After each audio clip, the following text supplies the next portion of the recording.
What is the best Warzone map of all time? In this video, we're going to be ranking every single Warzone map that Warzone's ever had and crowning an eventual winner of the best Warzone map of all time. And we're going to start off with the most obscure map that you probably don't even remember. Alaza Fortress is a map that is so bad, it's not even really a map. Fort Resurgence was a section of Alaza that released towards the end of Warzone 2. And not only was it delayed when it actually launched, but it turns out that it was just a mini royale mode that disappointed the entire player base. Now, funny enough, I actually like this map a lot and thought that it should have stayed around, but it turns out that Call of Duty either didn't plan on keeping it around or it just wasn't popular enough to even warrant being in the game. And with so many Resurgence maps existing now, like Vondal, Fortune's Keep, Ashika, and Rebirth Island, there's not really a place for a map like this, especially one that has so few players. One of the big issues with the map was that the zone was always rotating, so sometimes you would have a huge amount of water or not really even that much of a playable area on the map to begin with. And I'm one who went out on a limb and said that this was Rebirth 2.0, but it turns out that this map was not even a map. Now, while Fort Resurgence left the community wanting more and questioning what exactly went on, the same cannot be said for Ashika Island. Ashika Island is next on this list, but honestly, it got a lot more hate than it deserved. That's because Ashika Island dropped when Warzone was at its absolute lowest. Warzone 2 had just came out with some of the worst mechanics in the world. You couldn't plate and run, the hit points and health were all over the place, and honestly, community sentiment on Warzone was in the pits. And Ashika Island was the first Resurgence map after Rebirth Island and Fortune's Keep.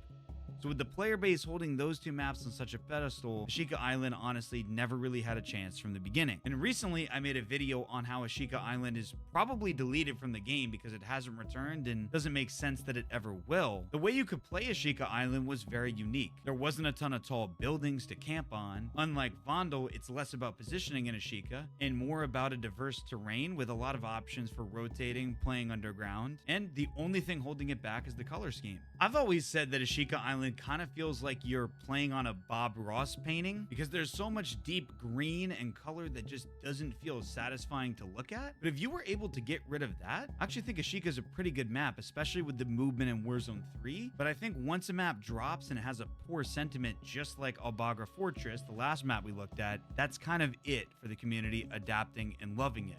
But that's not always true for Caldera. Caldera is our next map on the list, and it's honestly one that people probably want to forget about. But it's hard to forget about something when the entire game gets named Warzone Caldera as Warzone 1 did. Even on YouTube now, if you look for Warzone 1 gameplay, it's been renamed Warzone Caldera, which is pretty weird because Warzone 1 was mainly impacted by the presence of Rebirth Island and Verdansk. But when Warzone Caldera dropped, it kind of ruined the game for a while. See, there was some weird visual glitches where Xbox and PlayStation players couldn't even play the game. Whenever they would load in, there would be sort of glitches that would prevent them from seeing. You couldn't see anything past 50 meters, and a lot of people thought that the game was over because we gave up Verdansk, one of the greatest maps of all time, for this garbage. But when you look at Caldera as a map, there's really two things that hurt it as a whole. Other than that, it wasn't a terrible map. The first was that it was mainly a jungle, but it corresponded to the launch of Vanguard, which was a World War II game. It was very different from the terrain of Verdansk, which mainly had cities, open areas, and general things like roads and rocks to fight on. Meanwhile, now you're fighting in a rich jungle terrain where you can hide in bushes and among trees, and there's not that many building fights. But that part is all fine and dandy, except for the biggest issue, which is that peak was at the center. With a large mountain in the middle, you inevitably had to cross this in order to get to the final zones, meaning that if you just stayed on top of the mountain, you could hold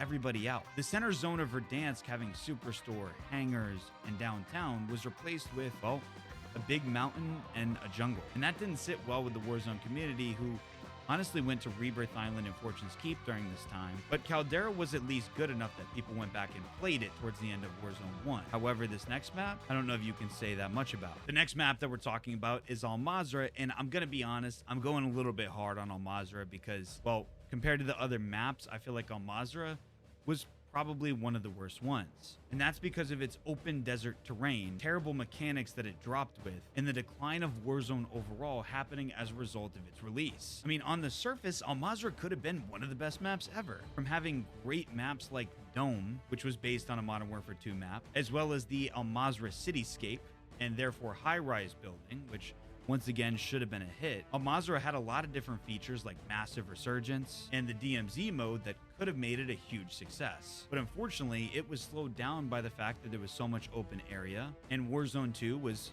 the worst aspect of Warzone we've ever had. However, when you compare Alaza to Urzikstan and Verdansk, I just don't think it comes close, and the only BR map it might be better than is Caldera. Technically, you can go back and download DMZ in Modern Warfare 2, and you can still play Alaza as well as Ashika Island to this day. But there's one map that you can't go and play, that being Verdansk. Verdansk is probably beholden as the best Warzone map in the history of Call of Duty. And that's because it dropped at the height of the pandemic and gave everybody an escape from reality.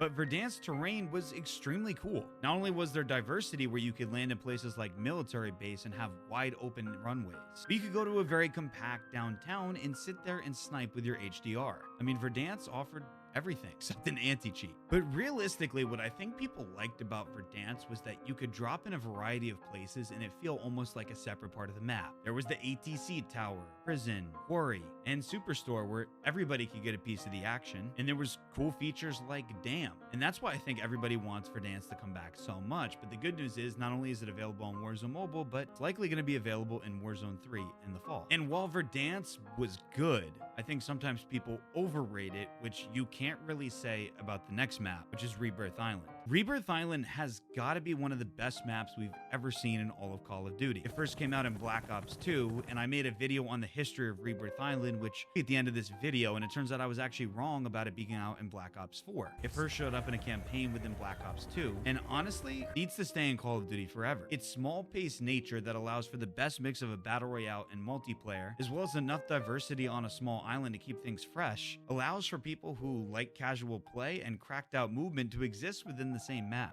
And honestly, it saved us in some of the darkest times of Call of Duty, and when it was removed, well, we went to the dark ages. All you need to know about Rebirth is the fact that people have been clamoring for it since it was removed. It's clearly the map that everybody loves the most, and you can't always say that about the next map. When Vondal dropped towards the end of Warzone 2, I honestly think it saved Warzone 2. We got increasing movement mechanics such as the ability to slide a little bit better, pick up movement speed when you would plate, and all sorts of interesting metas and different blueprints came into the game with new weapon camos, fresh quality of life changes like vests. Warzone was starting to feel good again, and Vondal allowed for more players, some cool different POIs like the difference between zoo and university, and a lot of people hate on Vondal though for its rooftops. But I think when you look at Vondal as a whole, it's making the change to a more large resurgence scale. With the introductions of modes like lockdown quads, it honestly gives Warzone the ability to take out more resurgence modes and become a separate thing for multiplayer year after year. And Vondal's probably one of the better maps in my opinion, despite the fact that people say it's easy to camp in Vondal on the steps and stairs and buildings. You can fly from building to building and hit your parachute. And it gave us something in Warzone 2, hope,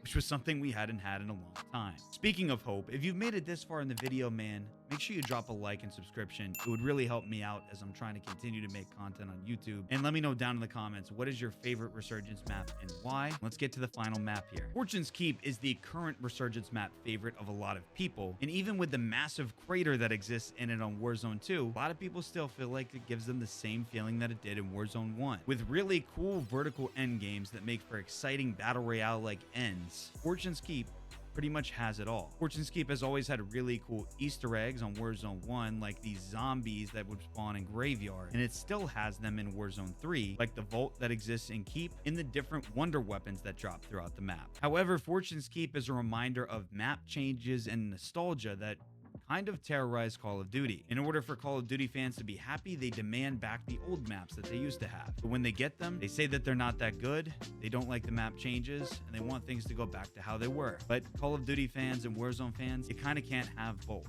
And that is why I wanted to make this video in part, to give us a reminder of what we had and where we might go, and kind of think about maps that might come to the game in the future. So as always, man, I hope you did enjoy the video and got value out of it. And as always, stay humble, stay hungry. See you guys in tomorrow's video.